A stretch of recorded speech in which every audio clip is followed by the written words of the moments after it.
தமிழகத்தின் முதல்வர் மாண்புமிகு ஜோசப் விஜய் அவர்களுக்கு இனிய பிறந்தநாள் நல்வாழ்த்துக்களை தெரிவித்துக் கொள்கிறேன்.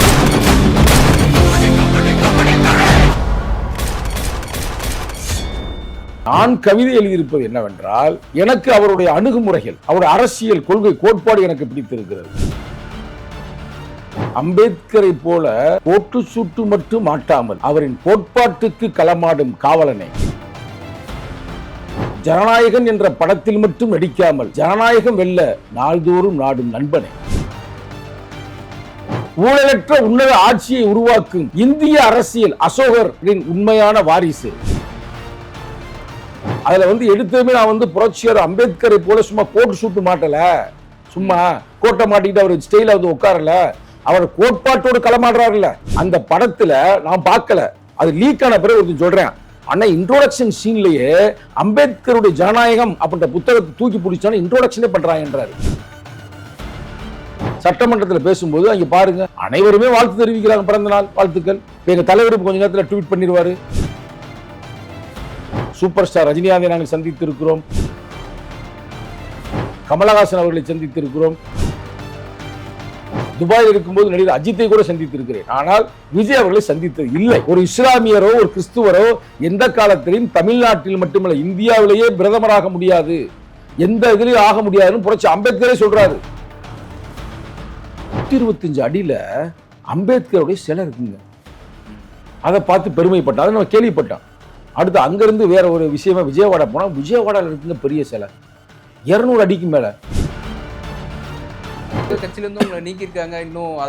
என்னெல்லாம் யாரும் நீக்க முடியாது பிரதர், நான் சொல்லட்டுமா? அவர் நீக்கலாம், தலைவர்ன்ற முறையில நீயாக முன் வந்து அடுத்த புரியுதா, நீயாகவே முன் வரணும், நெருப்ப விழி சிவக்கணும், நிலையாக நின்று போரிட்டால் விடியல் நிச்சயம் உண்டு.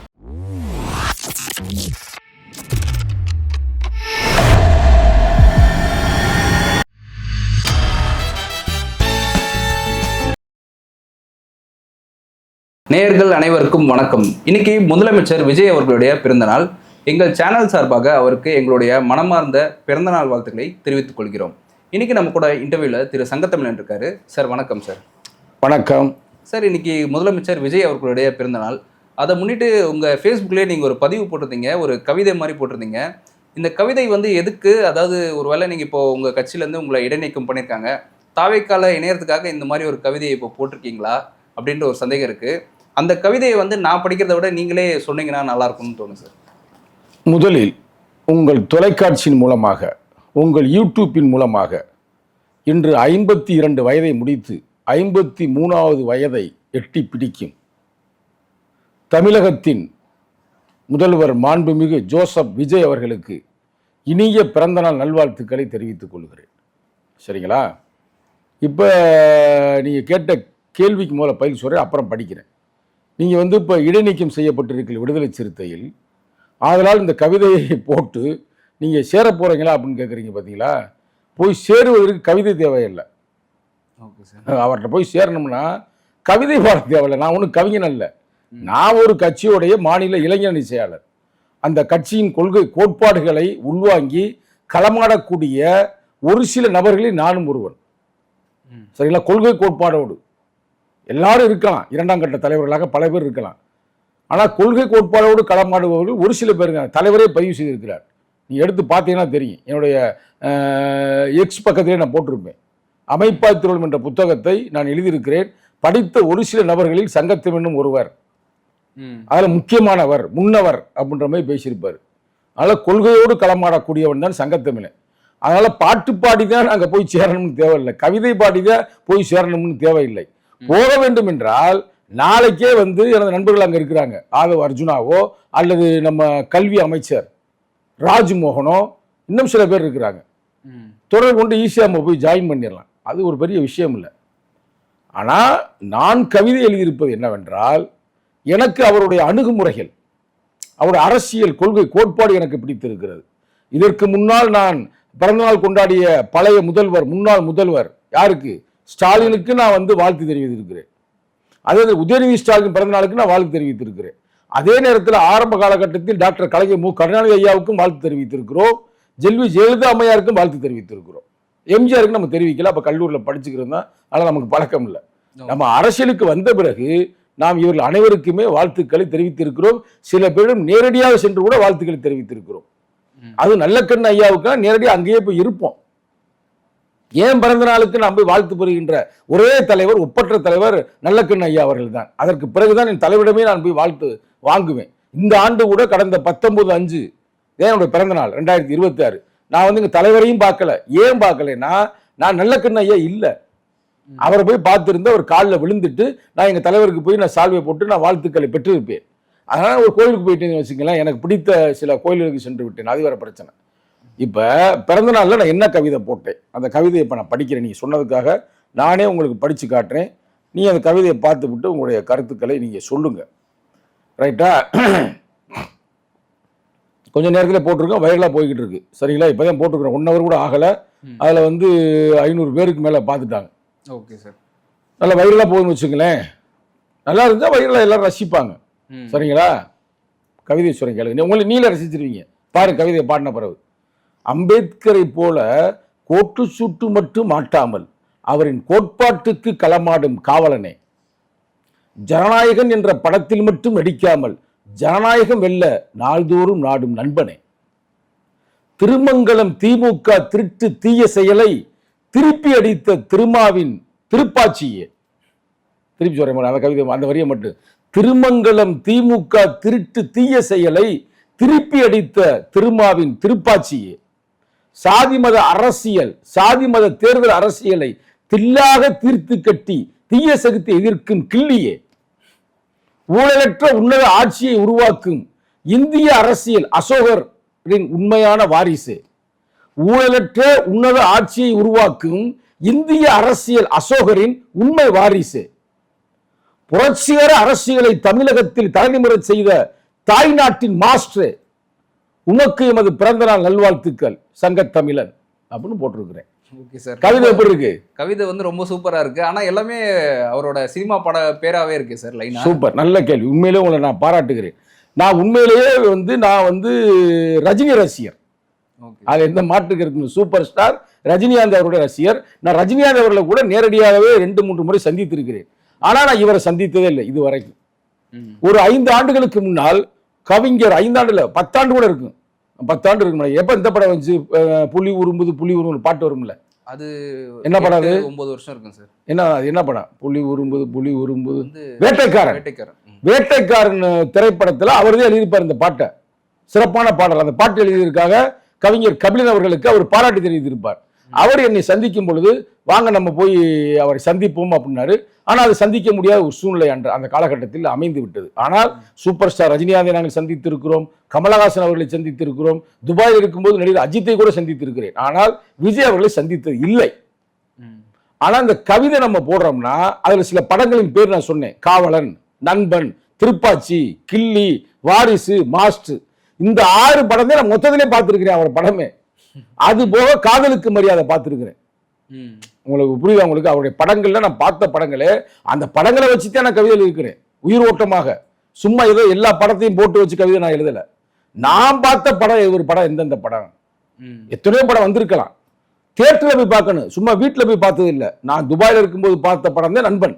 நண்பன் ஒரு படம் இருந்துச்சுல, காவலன் அங்கதான் பார்த்தேன், திருப்பாச்சி அங்கதான் பார்த்தேன், கிள்ளி அங்கதான் பார்த்தேன், வாரிசு அங்கதான் பார்த்தேன், மாஸ்டர் மட்டும் இங்க சென்னையில பார்த்தேன். மற்ற படங்களை பார்த்திருக்கிறேன். எதுல பார்த்திருக்கிறேன்னா நம்ம வீடியோல டிவியில பார்த்திருக்கிறேன்.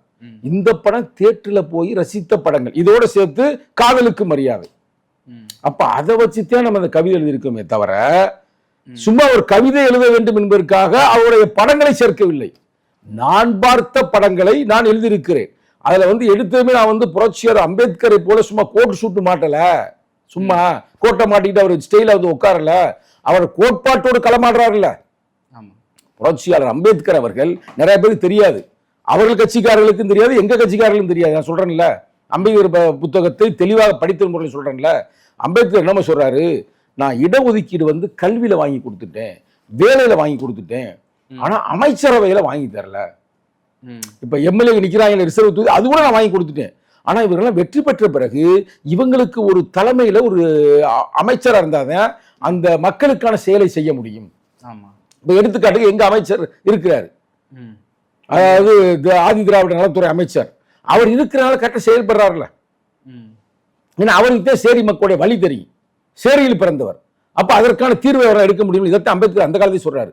நான் வெறும் உங்களுக்கு வந்து இடஒதுக்கீடு வாங்கி கொடுத்தது மட்டும், ரிசர்வ் தொகுதி எம்எல்ஏ எம்பி வாங்கி கொடுத்தது மட்டும் பத்தாது, உங்களுக்கு அந்த 25 விழுக்காடு, 18 இருந்து 25 விழுக்காடு நான் உங்களுக்கு அமைச்சரவையில் வாங்கி தராம செல்லுகிறேன், வருத்தமாக இருக்கிறது அப்படின்னு புரட்சியாளர் அம்பேத்கர் கண்ட கனவை, 100 ஆண்டுகளுக்கு முன்னால் கண்ட கனவை நிறைவேற்றி இருக்கிறார். இது அவருக்கே தெரியுமா தெரியாதுன்னு தெரியல. 8 பேர் கொடுத்திருக்கிறாரு, துணை சபாநாயகர் கொடுத்திருக்காரு. அப்ப இந்த சங்கத்தமிழன் பாராட்டி தான் ஆகணும். பாராட்டாம நம்ம வாட்டுக்கு எனக்குன்னு இருக்க முடியாது. அந்த எண்ணத்துல தான் அந்த வார்த்தையை நான் போட்டிருக்கிறேன். சும்மா அவர் வந்து போலுன்றது நமக்கு என்னங்க இருக்கு? சும்மா போல்ந்து பாடுறதுனா கவிஞனா இல்ல பொற்காசுகள் வாங்க இருக்கா பாடுறோம்? அப்படி இல்லை. அடுத்த வரைய பாருங்க, ஜனநாயகன்ற படம் நடிச்சார்ல, நடிச்சாரு நடிக்கல, படம் வரல. அந்த படத்துல நான் பார்க்கல, அது லீக் ஆன பிறகு ஒருத்தன் சொல்றேன், ஆனா இன்ட்ரோடக்ஷன் சீன்லயே அம்பேத்கருடைய ஜனநாயகம் அப்படின்ற புத்தகத்தை தூக்கி பிடிச்சாலும் இன்ட்ரோடக்ஷனே பண்றாங்கன்றாரு. அப்ப அதுக்கு நம்ம பாராட்டணுமா இல்லையா? அதான் சொல்றேன், ஜனநாயகன் என்ற படத்தில் மட்டும் நடிக்காமல் ஜனநாயகம் வெல்ல களமாடும், நாள்தோறும் களமாடும் நண்பனேன்றேன். சூப்பர். அதே மாதிரி இது ரொம்ப முக்கியம் பிரதர், இந்த வரி ரொம்ப முக்கியமான வரி. திருமங்கலம் திமுக திருட்ட தீய செயலை திருப்பி அடித்த திருமாவின் திருப்பாச்சி என்றீங்க. திருப்பி அடின்னு சொன்னது யாரு? எங்க எழுச்சி தமிழர். ரைட்டா? திருமங்கலம் ஃபார்முலா என்னன்னா மோசமான ஃபார்முலா. முத தமிழ்நாட்டில் ஓட்டுக்கு காசு கொடுப்போன்ற உருவாக்குனது திருமங்கலம். இதெல்லாம் உங்களை மாதிரி இளைஞர்களுக்கு தெரியாது. இளைஞர்களே தெரிந்து கொள்ளுங்கள். அந்த காலத்துல வந்து கரும்புலி முத்துக்குமார் வந்து தான் தலையில தீய ஊத்தி செத்து போயிடுறாரு. வந்தாரை வாழ வைக்கும் தமிழகத்தில் சொந்த மண்ணில் வாழ்ற எவனுக்குமே வந்து வாழ்க்கை வாழ முடியல அப்படின்னு சோகத்தோட தீய வச்சுட்டு சாராருங்க. தன்மான தமிழ் புலி, தமிழில் கொள்கை புலி, ஈழத் தமிழருக்காய் உயிர் கொடுத்த தமிழ்நாட்டு கரும்புலி, ஒரு நாடார் சமூகத்தை சார்ந்தவர் தான் தலையில தீய ஊத்தி சாகுறாரு. அந்த படிச்சிருக்கீங்க, அவருடைய வசனங்கள் படிச்சீங்களா? சாகருக்கு முன்னாடி அவர் எழுதின ஒரு பக்கம், ஒரு 4 பக்கம் மிக கடுமையாக எழுதியிருப்பார். ஈழத்திற்கு அவருக்காக வந்து மேதக அவர்களே வீர வணக்கம் செலுத்தி இருக்கிறார். முள்ளிவாய்க்காலில், யாழ்ப்பாணத்துல. அது பெரிய வரலாறுன்னு வச்சுக்கலேன். அந்த தம்பி இறந்து நாங்களாம் துயரமா இருக்கிறோம். இந்த திமுக திருட்டு திமுகன்னு சொல்றாங்க பாருங்க. நான் சொல்லுங்க, சொல்லுவாங்க தீய சக்தின்னு. இவர் தான் சொல்றாருல, தீய சக்தியா தூய சக்தியா, தூய சக்தியா தீய சக்தி. தீய சக்தி என்ன பண்றாங்க? திருமங்கலத்துல கரிசோறு போட்டு கொண்டாடுறாங்க. அவர் இறந்து போனதுக்காக கொண்டாடல. அந்த நேரம் திமுக திருமங்கலம் இடைத்தேர்தல் வெற்றி பெற்றது. வெற்றி பெற்றது எப்படின்னா, ஒரு ஓட்டுக்கு 1000 ரூபாய் அந்த காலத்திலேயே. அப்ப இருந்து ஆரம்பிச்சதாங்க. ஜெயலலிதாமாவும் ஆரம்பிச்சு, ஜெயலலிதாமா நாய்க்கு போறோம்ல பிஸ்கட், என் பிஸ்கட் வந்து 200 ரூபாய், அதை போட்டு விடுங்க அதுக்கு அப்படின்னு இருக்காரு. அந்த அம்மா 200 ரூபாய் தான் கொடுத்துச்சு. அவங்க வீட்டில் நாய் வளர்ப்பாங்க, நாய்க்கு 200 ரூபாய்க்கு பிஸ்கட் போடுவாப்பிலையா, போட்டு விட. அது மாதிரி இவங்க நாய்கள் மாதிரி மக்களுக்குன்னு செஞ்சிருக்காங்க அந்த அம்மா. சொல்லி நம்ம கேள்விப்பட்டு செஞ்சாங்க. எல்லாரும் கொடுத்தாங்க, 200 ரூபாய் கொடுத்தாங்க. இவங்க 1000 ரூபாய் கொடுத்தாங்க. அன்னையில இருந்து இன்னைக்கு வரைக்கும் எல்லா ஓட்டும் காசு.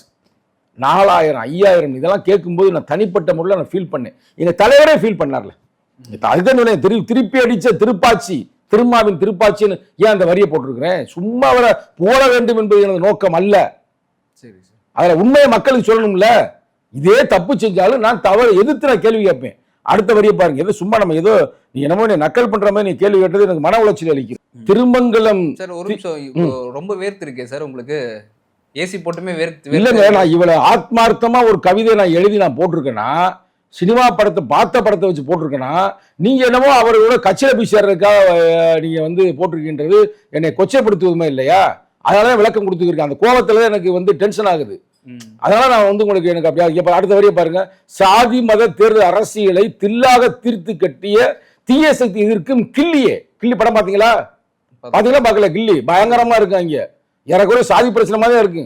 அந்த பொண்ணை வந்து அந்த அவரே கட்டிக்கிற மாதிரி இருப்பாப்புல. அப்பவே அடிச்சு ஒரு தூக்கிட்டு வருவாப்புல. அதுலயும் வந்து எங்க கவிஞர் கபிலன் பாட்டு தான் வரும். காட்டை கூட்டிட்டு போவார்ல, அப்ப ஒரு பாட்டு வரும்ல, அர்ச்சுனர் வில்லு, அது அவர் எழுதின பாட்டு தான். நான் நம்பவே இல்லை. என்ன தலைவா உண்மையிலே அப்படியா அப்படின்னு? ஆமா, நான் எழுதின பாட்டு தேனாரு, அது சிறப்பு. அப்படி அது உண்மைதானே? இப்ப தேர்தல் அரசியல்ல எல்லாரும் இந்த சாதிக்காரனா அந்த சாதிக்காரனா மதத்துக்காரனா பார்த்து கொடுப்பாங்க.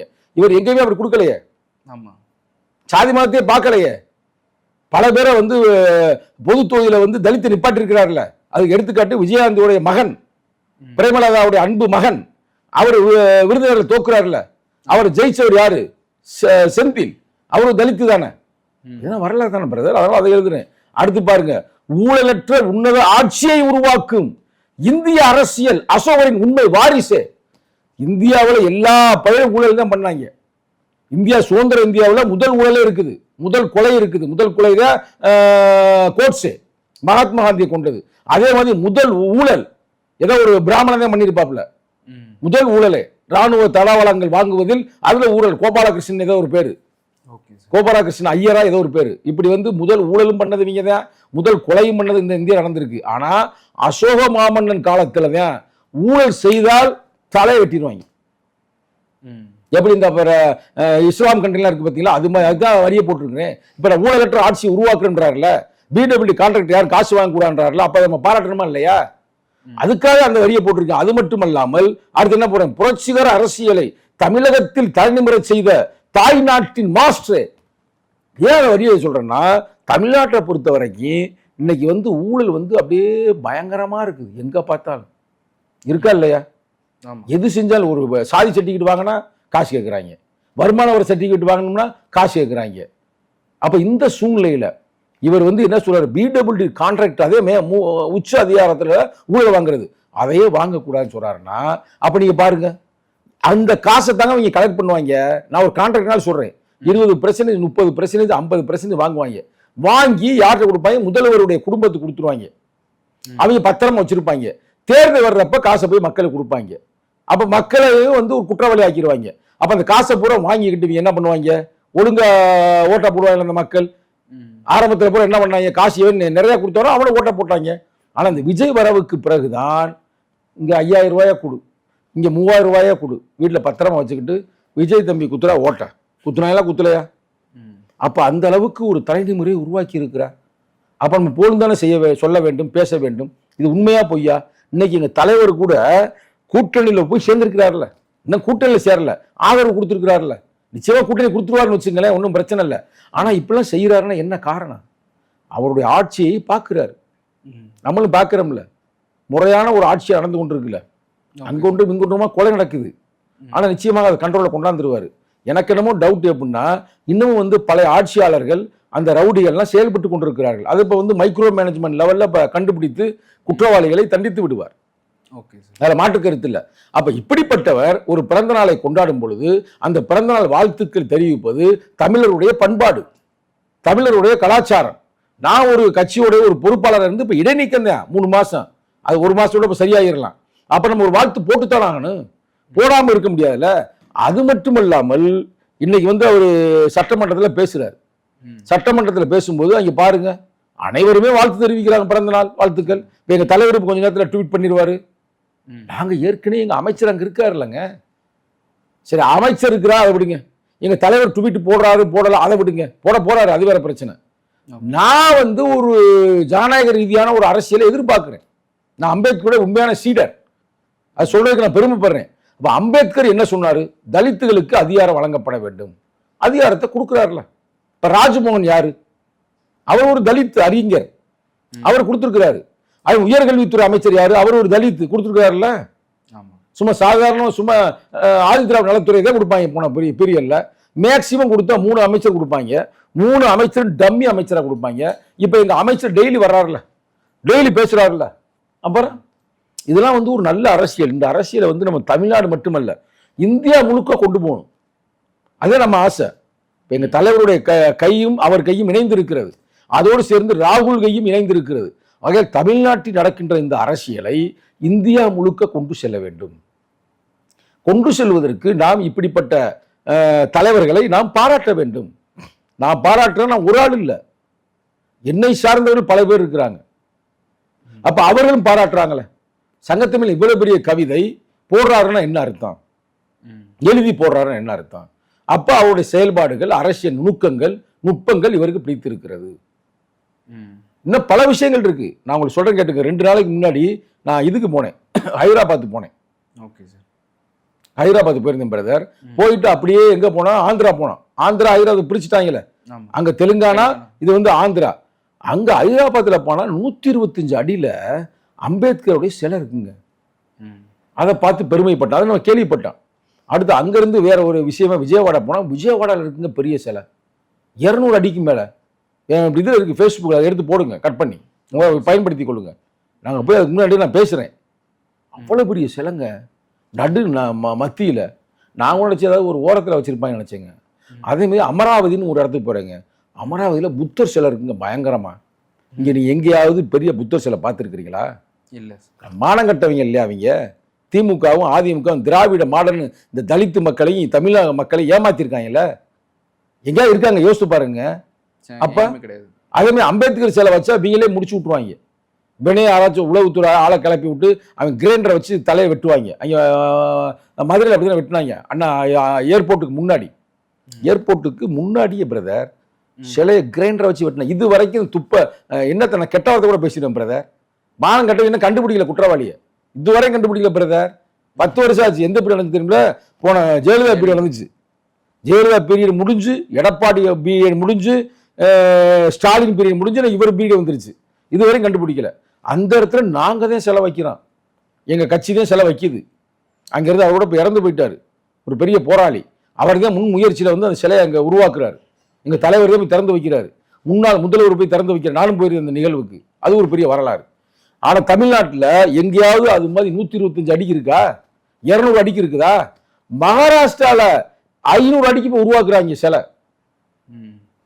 500 அடிக்கு பிரதர். ஏன் இங்கே உருவாக்கலை? இதே ஆந்திரால தலித் வந்து முதல்வராக இருக்கிறார். தலித்துங்க அங்க ஒரு முதல்வர் ஆயிருக்காரு 1960 to 62. இங்க யாரும் தலித் முதல்வர் ஆயிருக்கிறாங்களா சொல்லுங்க? ஏதோ காமராஜர் பீரியட்ல மட்டும் கக்கனுக்கு வந்து அவர் வந்து ஒரு அமைச்சர் கொடுத்தாரு, போலீஸ் மினிஸ்டர். யாரு போலீஸ் மினிஸ்டர்? ஏறக்குறைய அவருக்கு சிஎம் மாதிரி, டெப்டி சிஎம் மாதிரி. யாரு? காமராஜர் கொடுத்தாரு.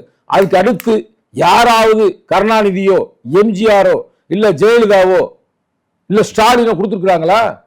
கொடுக்கல. அப்ப என்ன அர்த்தம்? இவராவது 8 மினிஸ்டர் கொடுத்துருக்காருல்ல.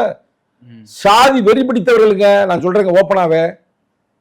அப்ப அவங்களெல்லாம் போன பிறகு இவரை போடாம இருக்க முடியுமா? இவர் தான் பேர்ல ஜோசப்னு போடுறாரு. ஒரு இஸ்லாமியரோ ஒரு கிறிஸ்துவரோ எந்த காலத்திலையும் தமிழ்நாட்டில் மட்டுமல்ல இந்தியாவிலேயே பிரதமராக முடியாது, எந்த இதுலயும் ஆக முடியாதுன்னு புரட்சி அம்பேத்கரே சொல்றாரு. அது மாதிரி நாடு சிக்கல்கள் இருக்குது. ஆனா இன்னைக்கு வந்து அவர் வந்து என்ன இருக்கிறாரு? ஜோசப் விஜய் அப்படின்னு கேள்வி பண்ணாங்களா? யாரு? ராஜா. அந்த பேரையே வச்சுக்கிட்டு இன்னைக்கு வந்து அவர் என்னவா இருக்கிறாரு? முதல்வராக இருக்கிறார். தன் பேரை வந்து வெறும் விஜய்னு கூட போடலாம்ல, சந்திரசேகர் விஜய்னு போடலாம்ல. ஜோசப் விஜய். டே ஆமாடா, நான் கிறிஸ்துவன் தான்டா, ஆனா நான் ஒரு இந்தியன். என் வழிபாட்டு முறைதான் கிறிஸ்துவம். ஆனா நான் ஒரு இந்தியன். இந்தியனுக்கு வந்து எதுவுமே இல்லை. நாங்களே சொல்லுவோம், சாதியற்ற மதமற்ற மாற்றாரை மதிக்கின்ற மகத்தான பண்பு கொண்ட மண்ணின் மைந்தர்கள் தான் விடுதலை சிறுத்தைகள். அது மாதிரி அவர் இருக்கிறார். அவர் ஒன்றும் சிறுத்தை இல்லை, அவர் ஒன்றும் விடுதலை சிறுத்தை இல்லை, அவர் ஒரு தமிழன். அப்ப எனக்கு சாதியும் இல்லை மதமும் இல்லை, எனக்கு மனித நேயம் மட்டும்தான் வேணும். இது வரைக்கும் கரெக்டா சொல்லுங்க? இப்ப வரைக்கும். இதுக்கு பின்னாடி எப்படி இருக்காரு அப்ப பாத்துக்கிறோம். அப்ப நம்ம தப்பா இருந்தா தட்டி கேட்போம், நல்லதா இருந்தா இன்னும் போந்து பாட்டு பாடுவோம்.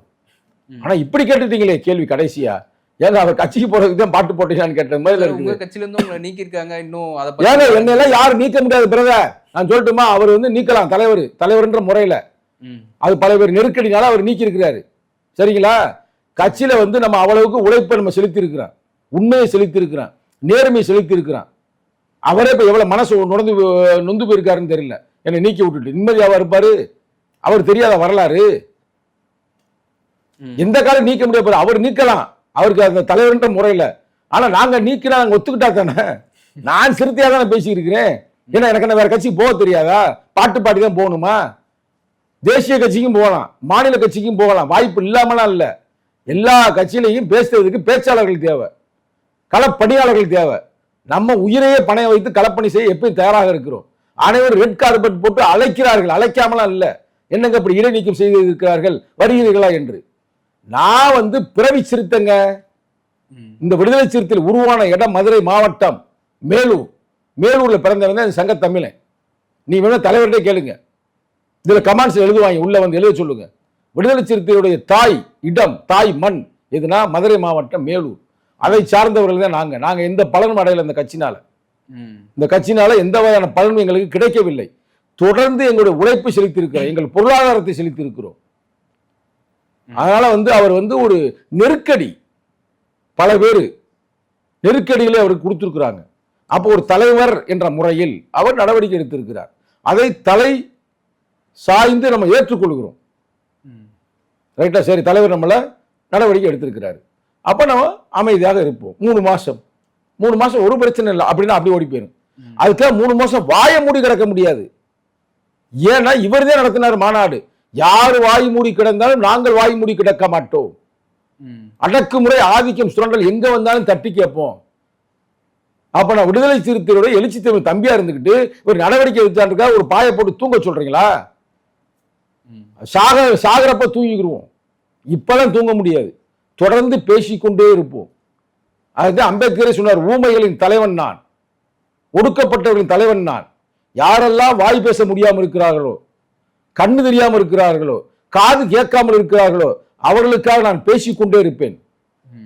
அப்படி சொன்னவர் தான் யாரு? புரட்சியாளர் அம்பேத்கர். அவருடைய உண்மையான வாரிசு நான். என்ன மாதிரி பல லட்சம் பேர் இருக்கிறாங்க, பல கோடி பேர் இந்த தமிழ்நாட்டில் இருக்கிறாங்க, இந்தியாவில் இருக்கிறாங்க. அதில் நான் ஒரு ஆளு. அதனால நான் அந்த நடவடிக்கையை தலை வணங்கி நான் ஏற்றுக்கொள்கிறேன், மாற்று கருத்தே இல்லை. அதற்காக வாயை மூடி கிடக்க மாட்டேன். நான் என்ன செய்தேன், என்ன குற்றம் செய்தேன் அப்படின்னு கடிதம் கொடுத்திருக்கிறேன். கடிதத்தை தலைவர் நல்லா படிக்கட்டும், படிச்சுட்டு முறையா ஆன்சர் கொடுக்கட்டும். அதுல எந்த மாற்று கருத்தும் இல்லை. கொடுக்குற அன்னைக்கு நம்ம பார்த்துக்கிறோம். அதற்காக யாரையும் நல்லவங்களை புகழ்ந்து பாடக்கூடாது, கெட்டவர்களை தீயோரை எதிர்க்க கூடாது அப்படின்றது என் கட்சியிலேயே இல்லை, எங்க தலைவர்கிட்டே இல்லை. எங்க தலைவர் சொன்னது என்ன, 2ஆம் கட்ட தலைவர்களை நீ தரக்குறைவாக பேசுகிறாய், இதுதான் குற்றச்சாட்டு. பேப்பர்ல இருக்க நேரடியாக என்கிட்ட சொல்லிட்டாரு போன்லயே, அதாப்பா பிரச்சனைட்டாரு.